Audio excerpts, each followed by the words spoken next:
अमानत को रख लिया। अब वो अमानत क्या चीज है वो समझनी पड़ेगी। और फिर दूसरी बात ये क्या है कि अमानत वापस की जाती है।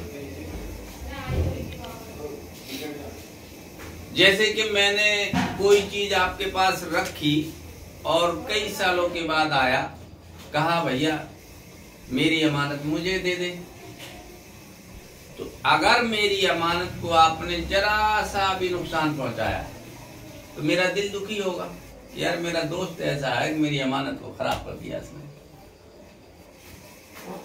और मेरी अमानत जैसी मैं रख के गया था वैसी मुझको मिल गई तो दिल खुश होगा। मेरा दोस्त बहुत बढ़िया है यार, मेरी अमानत को बड़े संभाल कर रखा। समझ में आ रही है? अल्लाह ने तुमको अमानत दी है, दे के भेजा है।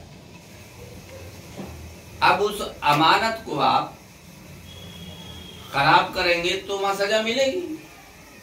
तो कहेगा ना मैंने तुझे वो चीज दे के दी, तूने खराब कर दी। और अगर उसको आप वैसा जैसा दिया है वैसा ही पाक साफ ले जाएंगे तो क्या वो खुश होगा ना? ये मेरा महबूब बंदा है, मेरी अमानत को बड़े अच्छी तरीके से संभाल के रखा है। तो क्या कहेगा कि तेरे लिए तो फिर मैं वो आलीशान जन्नत में जगह दूंगा। देगा ना? देगा।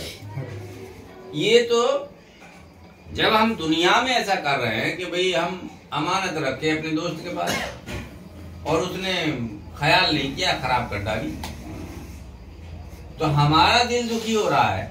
जब हम तो दुनिया वाले हैं, अल्लाह का क्या हाल होगा? भाई हम तो दिल ही दुखी कर सकते हैं, मार नहीं सकते, लेकिन अल्लाह के हाथ में सब कुछ है। अगर तुमने उसकी अमानत को खराब करी तो वो क्या हाल करे वो तो वही जाने।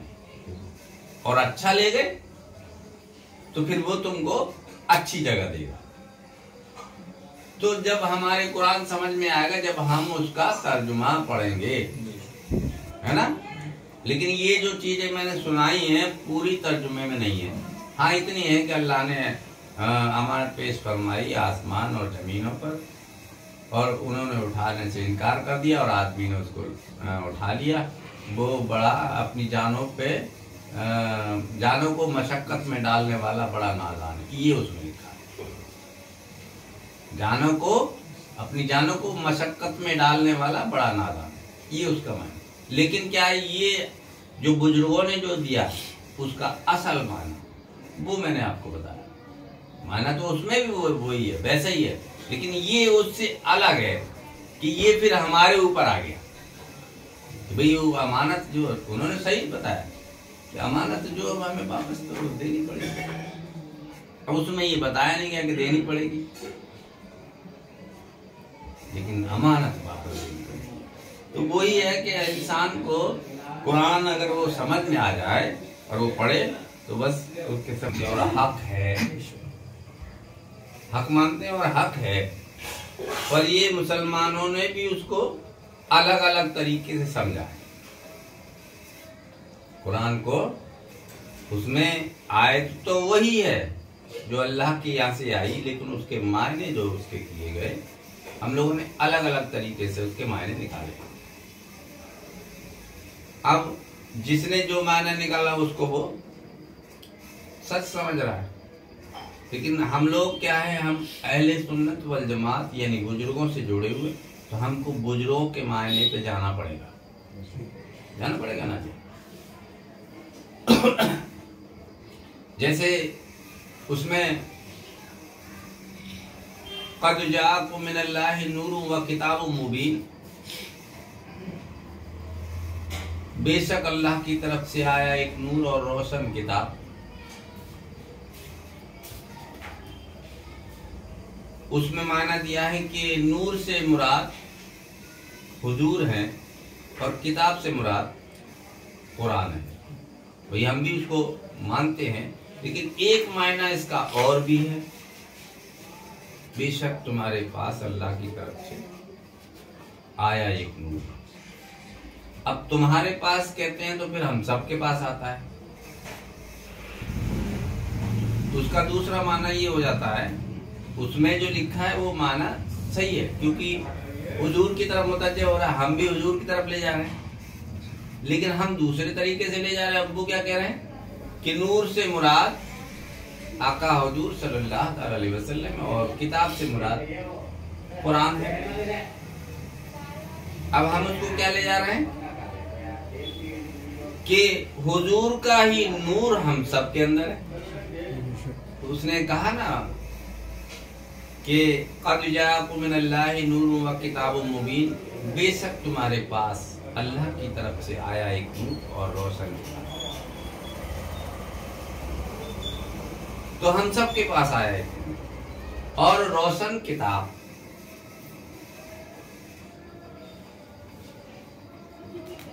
दाने से जो उसमें ले रहे हैं वो सीधे हुजूर की तरफ ले जा रहे हैं कि नूर से मुराद हुजूर और बेशक है।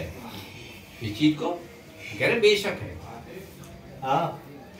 और किताब से मुराद उन्होंने उसको लिया और हम दूसरा माना उसका ले रहे हैं। जो हम क्या मतलब बुजुर्ग ले रहे हैं कि मेरे आका का नूर सबके पास है,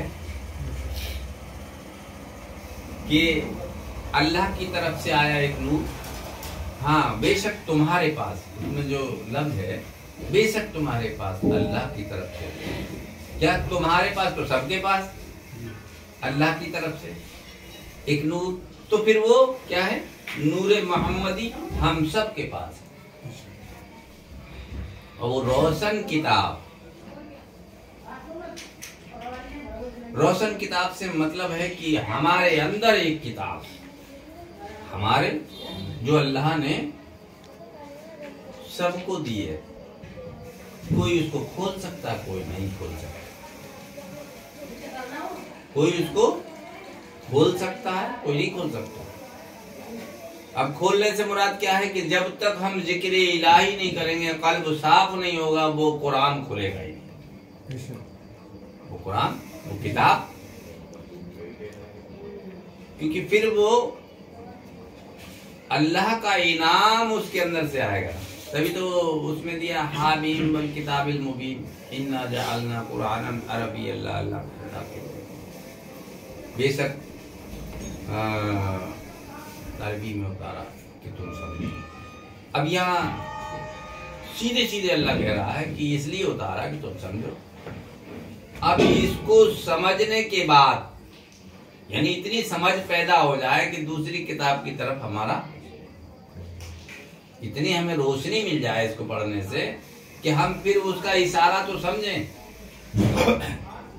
दूसरी आयत में जो दिया है वइन्नहु फी उम्मिल किताबि लदैना अलियुन हकीम, और वो असल किताब। अब उसमें क्या कह रहा है, और वो असल किताब। अगर वो कहता तो कहता और ये असल किताब जो हमने पढ़ी है अभी, कह रहे और वो असल किताब जो हमारे पास, अल्लाह अपने पास बता रहा है,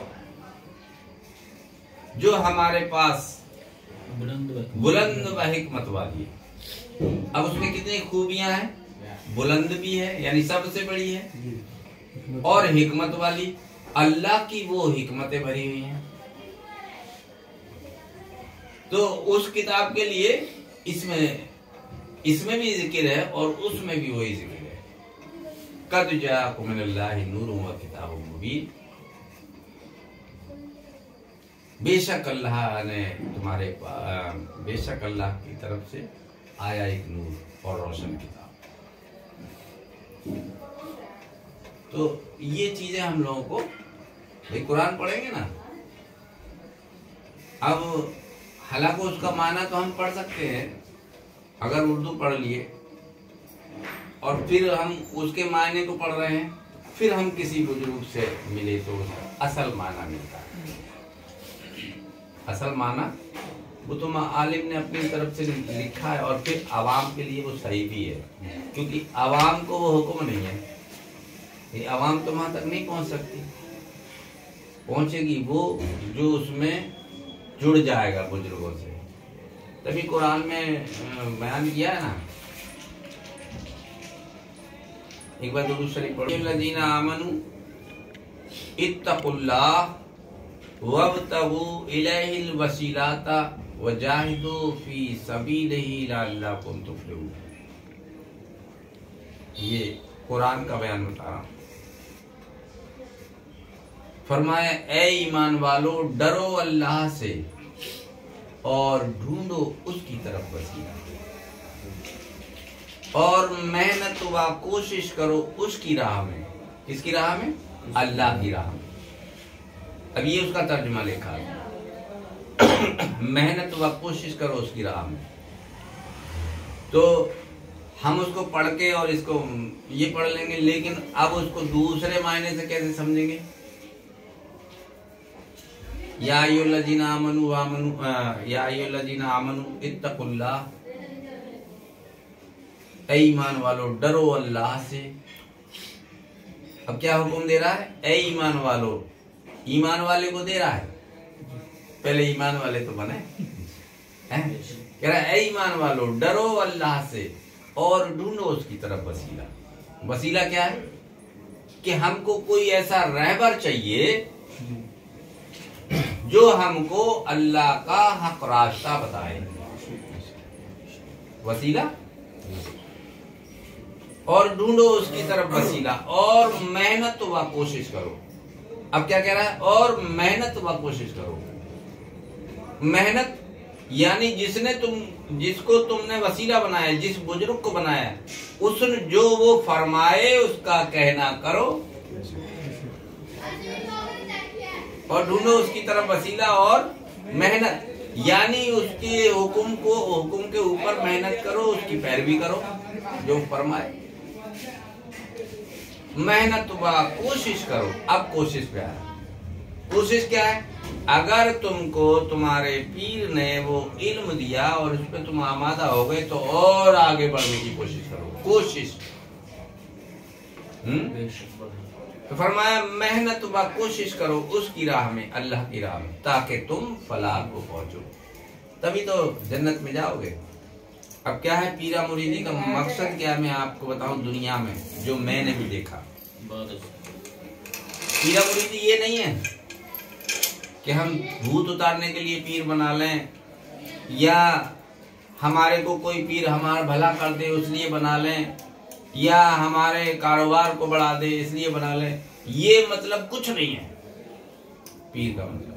पीर का मतलब है कि वो रूहानी तालीम दे, वो पीर है। अब उसके एवज में ये तुम्हारे भूत है, ये तुम्हारी रोजी है, तुम्हारी बरकत है, उसकी एवज में तुमको मिलेगा। लेकिन क्या कहते हैं लोग, मुरीद कैसे होते हैं? ये पीर मुरीद का मतलब नहीं था जो बना लिया हम लोगों ने। पीरा मुरीदी का मतलब क्या था? कि रूहानी इल्म सीखना और उस पर अमल करना, अल्लाह की इबादत में जाना। लेकिन हम लोगों ने क्या सीख लिया?